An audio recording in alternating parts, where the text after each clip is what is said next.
So hey everyone, welcome back to the channel with this new video.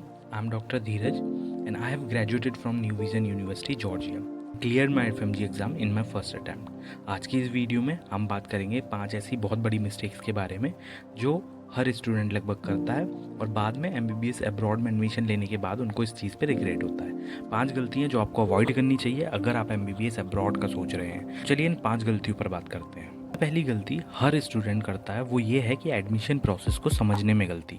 बहुत सारे student सिर्फ online agent के through ही form भर देते हैं एंड उन पर पूरी तरह से रिलाई कर देते हैं बिना प्रॉपर यूनिवर्सिटी की रिसर्च किए। सॉल्यूशन इसका बेसिकली यही रहेगा कि हमेशा यूनिवर्सिटी की ऑफिशियल वेबसाइट को चेक करें और डायरेक्ट कांटेक्ट करें वहाँ के स्टूडेंट से जो वहाँ पढ़ रहे हैं या फिर वहाँ की यूनिवर्सिटी से, ताकि आप वो हिडन चीज़ें जान पाएँ जो आपको एजेंट्स नहीं बताते। और हमेशा NMC और MCI से अप्रूवल को वेरीफाई ज़रूर कर लें कि क्या आपकी यूनिवर्सिटी वेरीफाइड है या नहीं, ताकि आप एक अच्छी यूनिवर्सिटी चूज़ कर पाएँ और बाद में आपको रिग्रेट ना हो। दूसरी गलती जो बहुत कॉमन है वो यह है कि हॉस्टल लाइफ की गलत एक्सपेक्टेशन रखना। जिया के हॉस्टल लाइफ इंडियन जैसी नहीं होती।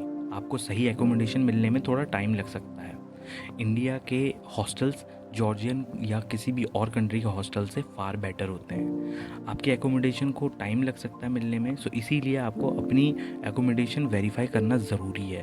पहले से ही उसको वेरीफाई कर लें और अपनी मेंटल प्रिपरेशन रखिए, क्योंकि आपके इनिशियल जो मंथ्स हो सकते हैं वो थोड़े टफ हो सकते हैं, क्योंकि आप एक्सपेक्टेशन बहुत हाई लेकर जाते हैं एंड वहाँ पर आपको नहीं मिलती उतनी। ऐसा होता क्यों है? क्योंकि वहाँ जो हॉस्टल्स हैं वो थर्ड पार्टी प्रोवाइड कराती है, ना कि यूनिवर्सिटी। तो थर्ड पार्टी के हॉस्टल्स ओल्ड बिल्डिंग्स होती हैं, इंफ्रास्ट्रक्चर बहुत ज़्यादा अच्छा नहीं होता। सो वो एक्सपेक्टेशन लेके नहीं जाना है, ताकि आपको वहाँ जाके अपनी डिसीजन पर डाउट ना हो कि हमने गलत डिसीजन तो नहीं लिया है। ये चीज़ आपको पहले ही जाननी ज़रूरी है। तीसरी गलती है लैंग्वेज बैरियर को इग्नोर करना। देखो, मैंने अपनी प्रीवियस हर वीडियो में ये बताया है कि लैंग्वेज बैरियर उतना नहीं होता, बट अगर आप कॉलेज की बात करें तो वहाँ इंग्लिश स्पीकिंग होगा। लेकिन अगर आप लोकल जाते हैं या किसी शॉप पर जाते हैं, किसी मॉल में जाते हैं, तो वहाँ के लोकल लोगों से आपको कम्युनिकेट करने में प्रॉब्लम आएगी ऑब्वियसली, क्योंकि आप जॉर्जियन लैंग्वेज नहीं जानते। सो उसके लिए बेसिकली आपको जॉर्जियन लैंग्वेज की या रशियन लैंग्वेज की, जिस भी आप कंट्री में हैं वहाँ की आपको क्लासेस दी जाएंगी।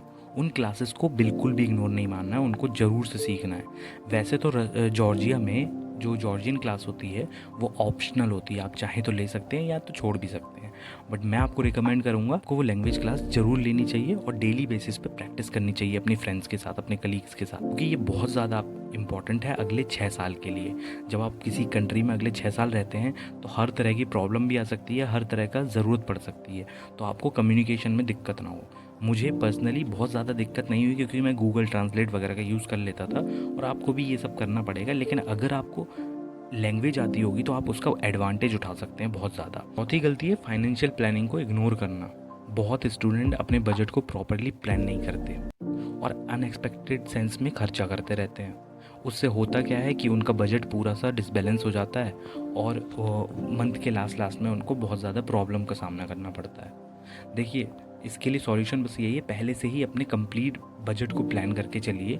आपका मंथली पूरे बेसिस पे आपकी प्लानिंग होनी चाहिए कि किस तरह का खर्चा आपको करना है। एक्स्ट्रा सेविंग्स पर ज़रूर ध्यान दें, क्योंकि आप किसी भी फॉरेन कंट्री में हैं जहाँ आपके पेरेंट्स आपके साथ नहीं हैं, तो इमरजेंसी में आपको कभी भी उन पैसों की ज़रूरत पड़ सकती है। तो एक्स्ट्रा सेविंग्स पर ज़रूर ध्यान दें और अपने पूरे मंथ की प्लानिंग के साथ चलें, क्योंकि आप जब प्लानिंग के साथ खर्चा करेंगे तो एटलीस्ट आप थोड़ा बहुत सेव कर पाएंगे लास्ट में। ये जो सारी चीज़ें मैं आपको बता रहा हूँ ना, ये खुद के एक्सपीरियंस से बता रहा हूँ, तो इन चीज़ों पर थोड़ा ज़्यादा ध्यान दीजिए। आखिरी गलती जो बहुत स्टूडेंट करते हैं वो है FMG की प्रिपरेशन को लेट से स्टार्ट करना। गाइस, FMG की प्रिपरेशन बहुत ज़्यादा अर्ली बेसिस पे स्टार्ट करना बहुत ज़रूरी है। मुझसे लोग बहुत बार कहते हैं कि आपकी जर्नी तो बहुत स्मूथ रही है, आपने फर्स्ट अटैम्प्ट में क्लियर कर लिया, या फिर आपका तो MBBS अब्रॉड बहुत स्मूथली गया है, बट ऐसा बिल्कुल भी नहीं है गाइस। कि MBBS अब्रॉड में एक अलग लेवल का स्ट्रगल है जो कि समझना ज़रूरी है। देखो, FMG एग्ज़ाम को आप बहुत अर्ली स्टार्ट करेंगे तो आपको फाइनल ईयर तक आपकी अच्छी खासी प्रिपरेशन हो जाएगी और आपके साल बर्बाद नहीं होंगे। मैंने भी अपनी प्रिपरेशन थर्ड ईयर से स्टार्ट कर दी थी एंड लगातार कंटिन्यूसली की थी।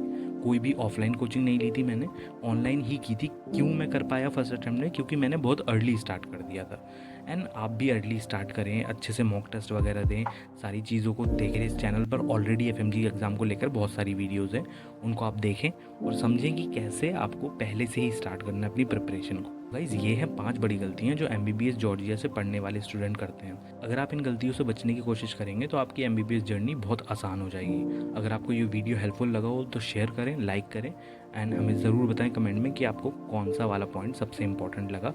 एंड चैनल को सब्सक्राइब करना बिल्कुल ना भूलें। Thank you so much for watching this video.